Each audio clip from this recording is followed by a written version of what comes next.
इस संपूर्ण सृष्टि की रचना करने वाले ब्रह्मदेव को एक बार ख्याल आया कि ब्रह्मदेव के अंदर क्रोध, लालच, वासना जैसी अनेकों नकारात्मक शक्तियों ने अपना डेरा जमा लिया है।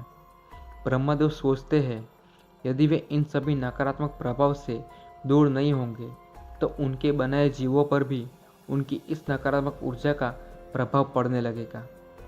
अपनी भीतर की नकारात्मक शक्तियों को समाप्त करने के लिए ब्रह्मदेव योग मुद्रा में बैठ गए और अपने तप के प्रभाव से एक एक करके नकारात्मक ऊर्जाएं जैसे क्रोध, लालच, मोह खुद को दूर करने के लिए तप करने लगी। उनके योग के प्रभाव से एक एक करके सभी नकारात्मक ऊर्जाएं जैसे काम, वासना, मोह वगैरह उनके रेड से बाहर निकलने लगी। योग निद्रा की अवस्था में ब्रह्मा जी काफ़ी लंबे समय तक लीन रहे। उन्हें जब अपने भीतर सकारात्मक ऊर्जा का एहसास होने लगा तब आनंदित अवस्था में उन्होंने अपने नेत्र खोले तो देखा उनके सामने एक भयानक भयानक डरावना चीज़ खड़ा हुआ है, गुर्रा रहा है। वह जीव देखने में इतना भयानक था कि स्वयं ब्रह्मा जी भी उसकी ओर देख नहीं पा रहे थे। उसका रंग काला, त्वचा चिपचिपी दिखाई पड़ती थी। उसकी लाल रंग की लंबी जीभ थी और शरीर से बेहद दुर्गंध आ रही थी। उसका शरीर और आकार इतना विशाल था कि ब्रह्मा जी देव भी अधिक देर तक उसकी ओर देख नहीं पा रहे थे। उस जीव को देखकर ब्रह्मा जी घृणा से भर उठे। कौन हो तुम और यहाँ क्या कर रहे हो? तुम्हारे जैसे विशाल जीव को अस्तित्व की कोई आवश्यकता ही नहीं है। मुझे नहीं पहचान रहे हो ब्रह्मदेव, मैं आपका ही अंश हूँ। आपने ही मेरी रचना की है। आप मुझे पहचानने से इनकार कैसे कर सकते हो? मेरा अस्तित्व तो आपसे जुड़ा हुआ है। ब्रह्मा जी को कली की बात सुनकर क्रोध आ जाता है। ये कैसी बात कर रहे हो? मैं तुम्हारे जैसा भयानक और विकृत जीव को भला क्यों बनाऊंगा? सही बताओ, कौन हो तुम और तुम्हारे यहाँ आने का कारण क्या है? अपने भीतर को नकारात्मक को देखकर इतनी घृणा मत करो ब्रह्मदेव।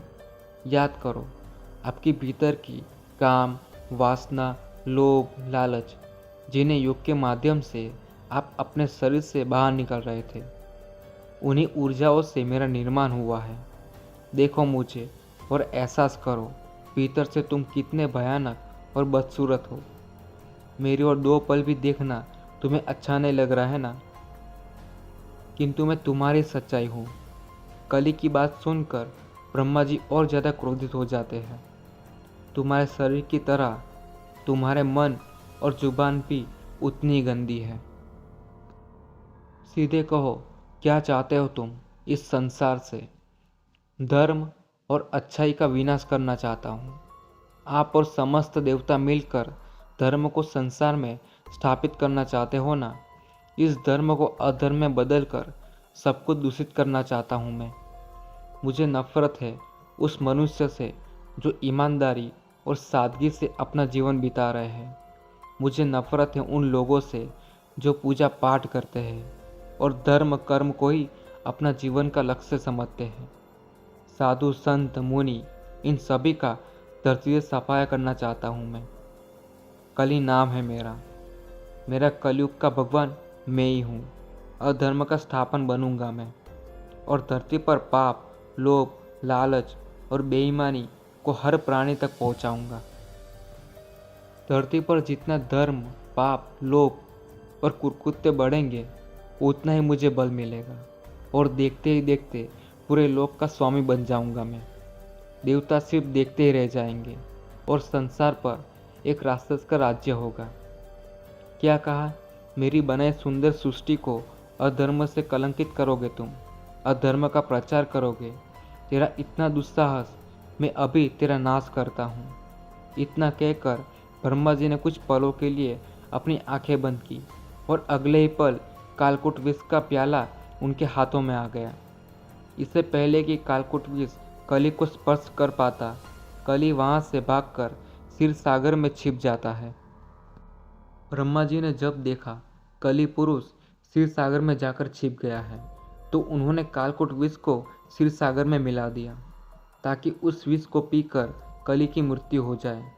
किंतु कली बड़ी चालाकी से विष से बच गया और वही सागर में छिपा रहा। दूसरी ओर देवताओं के महाराज इंद्र को स्वर्ग भ्रमण करते हुए दुर्वासा ऋषि दिखाई देते हैं। दुर्वासा ऋषि के पास उस समय एक पुष्पमाला थी। इंद्रदेव का अभिवादन करने के लिए उन्होंने वह माला इंद्र के गले में पहनाई। मैं स्वर्ग का महाराज हूँ, देवराज इंद्र, और मेरे अभिमान में दुर्वासा ऋषि ने दिया भी तो क्या पुष्पों की एक सीधी सी माला। मुझे इस माला की कोई ज़रूरत नहीं है। घमंड में चूर होकर इंद्रदेव ने वो माला अपने गले से निकालकर अपने हाथी ऐरावत को पहना दी। जैसे इंद्रदेव को वो माला ऐरावत के गले में डालते ही वो माला अपने गले से निकालकर जमीन में गिरा देता है। अपने दिए हुए उपहार का ऐसा अपमान देखकर दुर्वासा ऋषि बेहद क्रोधित हो जाते हैं और इस क्रोध में इंद्र को एक श्राप देते हैं। मेरा श्राप है कि जिस ऐश्वर्य के अभिमान में तुम मेरा अपमान कर रहे हो वो तुमसे छीन जाएगा। लक्ष्मी तुमसे रूठ जाएगी और तुम्हारे धन बल पर भी हानि होगी। तुम्हारे स्वर्गलोक में त्राही त्राही मचेगी और तब तुम्हें एहसास होगा कि ऋषि के श्राप का क्या पर्स होता है। दुर्वासा ऋषि के श्राप के कारण देवता कमजोर होने लगे और उनके मान सम्मान और धन में हानि होने लगी, जिसके कारण इंद्र असुर के साथ हुए युद्ध में हार जाते हैं। पूरे इंद्रलोक में त्राही त्राही मच जाती है। सभी देवता अपनी समस्या लेकर भगवान विष्णु के पास आते हैं। ये सब दुर्वासा ऋषि के श्राप का परिणाम है। आप सभी के टूटे बल और यश में होती हानि अब सिर्फ अमृत के सेवन से ही ठीक हो सकता है। किंतु अमृत पाने के लिए सबसे पहले आपको समुद्र मंथन करना होगा। समुद्र मंथन के बाद जो अमृत निकलेगा उसी से आप सभी की शक्तियाँ वापस आएगी। भगवान विष्णु के उपाय के सुनने के बाद सभी देवता जाकर समुद्र मंथन करने लगे, किंतु उनकी शक्तियाँ इतनी कम हो चुकी थी, अकेले समुद्र मंथन कर पाना उनके लिए संभव भी नहीं था। ऐसे में देवता असुर के राजा बलि से मदद मांगी। ठीक है, असुर सेना मदद करने के लिए तैयार है, किंतु हमारी एक शर्त है। समुद्र से निकलने वाले अमृत में आधा हिस्सा असुर को भी दिया जाएगा। इंद्रदेव अमृत को किसी भी हालत में असुर के साथ बांटना नहीं चाहते थे, किंतु इस समय उनके पास कोई और चारा भी नहीं था। इसलिए चाहते हुए भी इंद्रदेव मान जाते हैं। देवता और असुर के बीच सहमति हो जाने के बाद समुद्र मंथन शुरू होता है।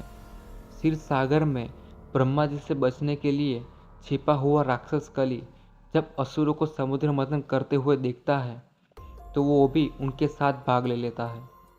समुद्र मंथन में अमृत से पहले भयानक तेज वाला विष निकलता है। उस विष का पान करने के लिए देवता या राक्षस किसी के भी वश में नहीं था, क्योंकि वह ब्रह्मा जी का कली के लिए छोड़ा गया कालकूट विष था। इस विष की गंध और तेज से ही देवता और असुर मूर्छित होने लगे। समुद्र से निकले विष से जब हाहाकार मचने लगा तो उस विष को पीने के लिए भगवान शंकर प्रकट हुए और उन्होंने विष को अपने कंठ में धारण कर लिया। विष को ग्रहण करते समय उस विष की एक बूंद राक्षस कली के ऊपर भी गिर पड़ी, जिसके कारण उसका शरीर समाप्त हो गया। भगवान शिव के विष को धारण कर लेने के बाद मंथन एक बार फिर से शुरू हुआ, जिसके परिणाम स्वरूप समुद्र से अमृत निकला। अमृत के निकलने के ही देवता और असुरों में छीना झपटी शुरू हो गई। इंद्र ने अमृत का आधा हिस्सा असुरों को देने का वादा किया था, इसलिए असुर अपना आधा हिस्सा लेने के लिए अड़े हुए थे।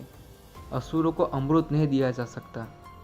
असुर के पास अमृत की शक्तियाँ पहुँच गई तो तीनों लोगों में हाहाकार मच जाएगा और उनके रोकने का असंभव हो जाएगा।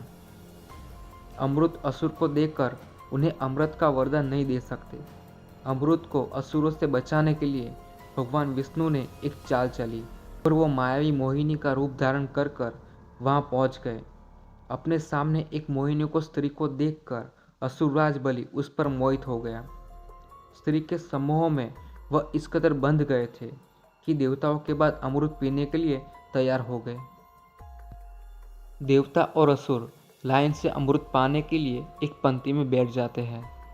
स्त्री मोहिनी बारी बारी से सभी को अमृत पिलाने लगती है और उसी क्षण छल से वह सारा अमृत देवताओं को पिलाकर खत्म कर देते हैं। जिस समय देवता और असुर के बीच अमृत को लेकर छीना झपटी हो रही थी, उसी छीना झपटी में अमृत की कुछ बूंदें धरती पर गिरी, जिसमें से एक बूंद राक्षस कली के ऊपर भी गिर गई। अमृत के स्पर्श से विष के कारण निर्जीव हो चुका उसका शरीर वापस जीवित हो गया, किंतु वह अपने भौतिक रूप में नहीं आ सका। कली पुरुष जीवित अवश्य हो गया था, किंतु अभी उसकी शक्तियां बेहद कम थी। उसे अपना शरीर भी पूरी तरह से वापस नहीं मिल पाया था। इसलिए सतयुग, त्रेता युग और द्वापर युग में कली पृथ्वी के दुर्गम स्थानों पर जाकर छुपा रहा। द्वापर युग में जब भगवान श्री कृष्ण की मृत्यु हो गई, उसके बाद धरती पर कृष्ण जी के पोते राजा परिषद का राज तिलक हुआ। भगवान विष्णु के अवतार से श्री कृष्ण के स्वर्ग लोक जाने के बाद कली पुरुष फिर से सामने आया और इस बार उसने राजा परिषद का मार्ग रोक लिया। कौन हो तुम और हमारा मार्ग रोकने का क्या अर्थ है? मैं कली हूँ, युगों से धरती पर सही समय आने की प्रतीक्षा कर रहा हूँ। आप इस वक्त हस्तिनापुर के स्वामी हैं। आप अपने राज्य में रहने के लिए मुझे आज्ञा दीजिए। कली का विशाल स्वरूप देखकर राजा परिषद ने उससे अपने राज्य में प्रवेश करने के लिए मना कर दिया, किंतु कली अपनी जीत पर अड़ा रहा और उसने राजा परिषद को कहा कि तब तक उसे अपने राज्य में आने के लिए अनुमति नहीं देते, वो उनके मार्ग से नहीं हटेगा। कली पुरुष के बार बार हट करने पर राजा परिषद उसे वेश्यालयों, जुआगर, मांस मदिरा की दुकानों और सोने के भंडार में रहने की जगह दे दी। राजा परिषद की बातें सुनकर कली बहुत खुश हुआ। राजा परिषद ने कली को अपने राज्य में आने के लिए अनुमति दे दी थी, किंतु वह इस बात से अनजान थे कि उन्होंने कितनी बड़ी मुसीबत को दावत दे दी है। कली ने राजा परिषद के सोने के मुकुट में घुसकर अपनी जगह बना ली और धीरे धीरे राजा परिषद से गलत कार्य करवाने लगा। राजा परिषद के साथ ही उनके दरबार में उपस्थित बाकी मंत्री गण भी कली के प्रभाव में आकर गलत कार्य करने लगे और इस प्रकार कली ने द्वापर युग के बाद कलयुग की स्थापना की। तब से लेकर आज तक कली पुरुष धरती पर विराजमान है। द्वापर युग के अंतिम राजा राजा परिषद अर्जुन के पोते थे। कली ने छल से उन्हें अपने प्रभाव में ले लिया था। कली के प्रभाव से पहले राजा परिषद और फिर उनका समस्त मंत्रिमंडल नकारात्मक शक्तियों से भर गया था। छल, कपट, लोभ, दुराचार, कई प्रकार के नकारात्मक कार्य राजा परिषद के काल में होने लगे। धीरे धीरे कली का प्रभाव हस्तिनापुर के हर व्यक्ति के ऊपर पड़ने लगा। इस प्रकार कली की नकारात्मक शक्तियों ने द्वापर युग का अंत किया और धरती पर कलयुग की स्थापना की। मैं तो तुझे कहकर थक गई हूँ। अरे शादी क्यों नहीं करती? शादी की उम्र निकली जा रही है तेरी। मैंने आपसे पहले भी कहा है ना माँ, एक बार फिर से कह रही हूँ, मुझे शादी के बंधन में नहीं फंसना। मैं आज़ाद पंछी की तरह अपनी ज़िंदगी जीना चाहती हूँ। और हाँ, 2 दिन के लिए घर आई हूँ, मेरा मूड मत खराब करो। अरे आज़ाद पंछी बनने का क्या मतलब? सब जानते हैं हम लोग। शहर में तुम उस रोहित के साथ एक ही घर में रहती हो। जब सालों से उसके साथ रह ही रही हो तो शादी करने में क्या समस्या है? पता नहीं कहाँ जा रही है दुनिया। एक हमारा ज़माना था, शादी से पहले पराया पुरुष की छाया भी लड़की अपने ऊपर पड़ने नहीं देती थी। और एक आजकल की लड़कियां हैं, शादी के नाम से दूर भागती है, लेकिन गैर मर्द से साथ बगैर शादी के एक ही घर में रहना इन्हें मंजूर है। बस भी करो माँ, थक गई हूँ मैं तुम्हारी ये प्रवचन सुनने के। ये आखिरी बार है जब मैं घर आई हूँ।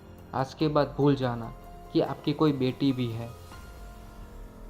रोशनी गुस्से से अपने घर से निकल गई थी। रोशनी फ़ोन पर बार बार रोहित का नंबर मिला रही थी, लेकिन उसका नंबर लग ही नहीं रहा था। अपने घर से निकलकर रोशनी ने ऑटो ली और सीधा रोहित के फ्लैट पर पहुंच गई। चाबी से फ्लैट का दरवाज़ा खोलकर जैसे ही वो अंदर पहुंची, अंदर का नज़ारा देखकर उसके पैरों तले जमीन खिसक गई। सामने रोहित किसी और लड़की के साथ था। रोशनी को अचानक वहां देखकर वह लड़की घबराते हुए वहां से निकल जाती है। तो ये सब चल रहा था यहाँ, मेरी पीठ पीछे। तुम्हारे लिए मैंने सारी दुनिया को पीछे छोड़ दिया था। तुम ये सब कर रहे हो। मैं छोड़ूंगी नहीं तुम्हें, ना उस लड़की को। ऐसे केस में फंसाऊंगी कि तुम याद रखोगे। रोशनी से पाला पड़ा था। अरे रोशनी सुनो तो। रोहित ने रोशनी का हाथ पकड़ने की कोशिश की तो रोशनी ने अपना हाथ छुड़ाते हुए उसके मुंह पर एक तमाचा दे मारा। तमाचे की गूंज ने मानो रोहित की आंखों और अक्ल पर पर्दा ही डाल दिया था। एकाएक रोहित की आंखें गुस्से से लाल होने लगी। उसने अपनी मुट्ठियां कस के भींजी और सामने पड़ी रोशनी को बालों से पकड़कर जमीन पर पटक दिया। एकाएक उसने रोशनी के मुंह पर तमाचे जड़ने शुरू कर दिया, जिससे रोशनी की आंखों के आगे अंधेरा छाने लगा और वह जोर जोर से चीखने लगी। रोहित के ऊपर मानो शैतान सवार हो गया था। मारपीट से बेसुध हो चुकी रोशनी को उसने बालों से पकड़कर घसीट दिया और दीवार पर दे मारा। जब इतने से भी उसका मन न भरा तो उसने लोहे की रोड से उसके सर पर एक बात कर वार करने लगा। रोशनी की मौत चौथे पांचवें वार से ही हो गई थी, लेकिन रोहित के ऊपर सवार हैवानियत को मानो रुकने के नाम ही नहीं ले रहा था। उसने एकाएक के बाद ताबड़तोड़ उसके सर पर कम से कम 60 बार वार किए, जिसके कारण अब उसका चेहरा भी पहचानने में नहीं आ रहा था। रोहित के कपड़े, हाथ और चेहरा खून से लथपथ था। चेहरे पर लाल खून साफ करते हुए वो अचानक जोर जोर से हंसने लगा। रोहित के पीछे एक काली भयानक परछाई नजर आ रही थी। ऐसा लगता था मानो वो अपने बस में नहीं था। अपनी प्रेमिका और लिविंग पार्टनर रोहित, जिसके साथ पिछले 7 सालों से रह रहा था, एक छोटी सी बात के कारण उसने उसका कत्ल कर दिया था। लेकिन हैरान की बात यह भी थी, इतना बड़ा अपराध करने के बाद भी उसके माथे पर सिकन नजर नहीं आ रही थी। उसने रोशनी की डेड बॉडी उठाई और उसे ले जाकर फ्रिज के अंदर ठोक दिया। इसके बाद उसने कपड़े बदल कर खून के धब्बे साफ किए और आराम से बैठकर खाना खाने लगा। रोहित पिछले 6 दिनों से अपने फ्लैट पर नहीं लौटा था, लेकिन अब फ्लैट से धीरे धीरे बदबू बाहर तक आने लगी थी। जब पड़ोसियों से दुर्गंध बर्दाश्त नहीं हुई तो उन्होंने पुलिस को बुलाया और जब फ्लैट का ताला तोड़ा गया तो अंदर का नज़ारा देखकर सभी के होश उड़ गए। रोहित को ढूंढने में पुलिस को ज़्यादा मेहनत नहीं करनी पड़ी। बहुत आसानी से वो पुलिस के हाथों आ गया था, क्योंकि वह कोई सीधा अपराधी नहीं था जिसे दावपेच खेलने आते हो। पुलिस वाले ने कहा, अपनी पार्टनर को मारकर फ्रिज में छिपा दिया। तुम्हें शर्म नहीं आई इतना घिनौना काम करते हुए? मुझे नहीं पता मैंने क्या किया और क्यों किया, पता नहीं। ऐसा लग रहा था जैसे शैतान सवार हो गया था मेरे सर पर। कुछ समझ में नहीं आ रहा था। मुझे खुद यकीन नहीं हो रहा मैंने रोशनी को मार डाला। गलती तो मैंने की थी उसे धोखा देकर, लेकिन उसको अपनी जान से हाथ धोना पड़ा। तू कत्ल करता है, उस पर से अब नौटंकी करके दिखाता है। अभी पुलिस के 4 डंडे पड़ेंगे ना तो दिमाग में शैतान निकल कर बाहर चला जाएगा। मैं तो चाहता हूँ आप मुझे 4 डंडे ना मारे, बल्कि फांसी पर लटका दे मुझे। अपनी रोशनी को मार डाला मैंने। मेरे इस पाप का कोई प्रायश्चित नहीं है रोशनी। इतना कहकर रोहित पूरी तरह से रोने लगा। पुलिस वाले ने कहा, पता नहीं आजकल सोसाइटी को क्या हो गया है। इंसान इंसान कहलाने के लायक ही नहीं रहा। इसे ही देख लो, इतना विश्वास करती थी वो लड़की। 6 साल से बिना शादी के इसके साथ रह रही थी और इसने गाजर मूली की तरह काट डाला उसे, और अब नाटक ऐसे कर रहा है जैसे कितना शरीफ इंसान हो। अगले दिन रोशनी की हत्याकांड हर अखबार और न्यूज़ चैनल के लिए सुर्खियां बन चुकी थी। जिधर देखो उधर रोहित की हैवानियत की खबरों पर ही चर्चा चल रही थी। दूसरी ओर एक कच्चे मकान की रसोई में एक औरत खाना बना रही थी। रसोई में जमीन पर एक चूल्हा रखा हुआ था और औरत बार बार चूल्हे में आग जलाने के लिए लकड़ियों में फूंक मार रही थी, लेकिन शायद लकड़ी गीली थी इसलिए चूल्हा आग पकड़ने की बजाय धुआं दे रहा था। इधर वह चूल्हे में आग जलाने की कोशिश में लगी हुई थी और वही दूसरी ओर उसका 2 साल का बेटा पिछले आधे घंटे से गला फाड़ फाड़ कर लगातार रोए जा रहा था। चूल्हे से निकलते हुए धुएं ने देखते ही देखते एक भयानक आकार ले लिया और वह उस औरत के भीतर समा गया। अगले ही पल उसने चूल्हे में एक जोरदार फूंक मारी और उसके साथ ही लकड़ियों ने आग पकड़ ली। चूल्हे में आग जलाने के बाद औरत ने खून टपकती हुई आंखों से बच्चे की ओर देखा और गुस्से में उसे उठाकर जमीन पर पटक दिया। चूल्हे में जलती हुई लकड़ी निकालकर उसने अपने बच्चे को बेतहाशा पीटना शुरू कर दिया, जिसके कारण उसकी मौत हो गई। सतयुग हो, द्वापर युग हो या त्रेता युग हो, यहाँ तक कि कलयुग में भी ऐसा माना जाता है कि माता कभी कुमाता नहीं हो सकती। दुनिया में ईश्वर के बाद कोई है तो वो माता ही है। लेकिन जब से बच्चे की माँ के द्वारा की गई हत्या की बात पता चली है, हर कोई चौंक गया है। ऐसा लगता था मानव पाप अपने चरण पर पहुंच गया हो। पाप की इससे ऊंची सीमा कोई हो ही नहीं सकती। लेकिन हर दिन घटते अपराध पिछले अपराध से कई गुना ज़्यादा अभिव्यक्ति और डरावने होते थे। पृथ्वी पर रहने वाले लोग समझ ही नहीं पा रहे थे ये कौन सा समय चल रहा है। ऐसा क्या है जिसने इतना बुरा असर डाल दिया है कि इंसान सही और गलत के भीतर अंतर समझ में नाकाम हो गया है। ये किसी एक शहर या कस्बे की बात नहीं है। ऐसा कोई कोना नहीं बचा था कि जहाँ पर अपराध अपनी हाथ पार ना कर चुका हो। इस बीच कोठारी नाम की एक जगह से खबर आई कि गांव में रहने वाले बच्चे एक एक करके गायब होते जा रहे हैं। पुलिस वाले ने कहा, आखिर एक ही जगह से दर्जनों बच्चे आखिर कहाँ जा रहे हैं। पूरे प्रशासन में हड़कंप मच गया था। ऊपर से बहुत प्रेशर है, कुछ भी करके पता लगाओ आखिर कोठारी के बच्चे कहाँ जा रहे हैं। पुलिस अपनी तरह से तलाशी में लग जाती है। ह्यूमन ट्रैफिकिंग की गई घटनाएं पुलिस ने पहले भी देखी थी, लेकिन वे नहीं जानते थे कि इस बार उनका सामना किसी नए बख्शी से नहीं होने वाला है। हिमालय की ऊंची चोटियों के बीच बनी दुर्लभ गुफा में एक तपस्वी अपनी तपस्या में लीन बैठे हुए थे। एकाएक उनकी तपस्या भंग हो जाती है। पाप का पलड़ा भारी होते जा रहा है। पृथ्वी पर ऐसे कुकर्म होने लगे हैं जिनके बारे में सोचकर देवता और मानव सभी ग्लानि से भर उठे हैं। हे प्रभु, अभी कितना समय लगेगा आपको अवतरित होने में।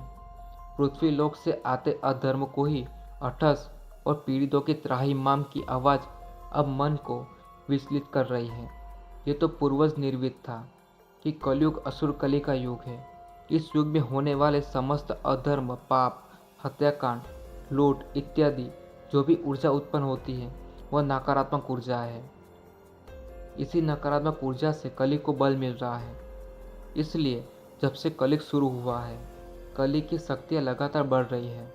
ये भविष्य के गर्भा में पूर्व नियोजित था कि कलयुग में पाप हर गुजरते समय के साथ बढ़ते ही जाएंगे और इस युग में अंत में अपने भौतिक शरीर के बिना ऊर्जा का गोला बनाकर घूमता राक्षस कली अपने वास्तविक स्वरूप में आ जाएगा।